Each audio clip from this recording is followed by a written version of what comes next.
চরিলাম মনু ফকির দরগা এলাকায় ছিনতাই ও গোকুলনগর রাস্তার মাথার এলাকায় চুরির কাণ্ডে মধুপুর নোয়াবাড়ি থেকে বন্দুকসহ বিশালগড় থানার পুলিশের হাতে গ্রেপ্তার 4 যুবক।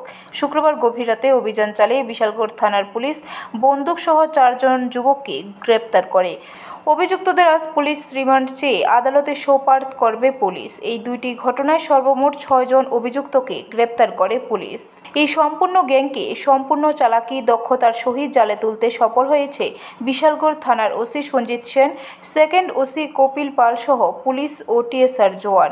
শনিবার দুপুরে বিশালগড় থানায় সাংবাদিক সম্মেলন করে বিস্তারিত জানান সিপাহীজলা জেলার অতিরিক্ত জেলা পুলিশ সুপার রাজীব সূত্রধর।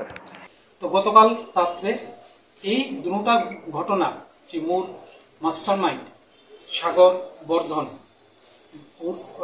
সমরদীপ বর্ধন, ওকে আমরা জালে তুলতে পেরেছি।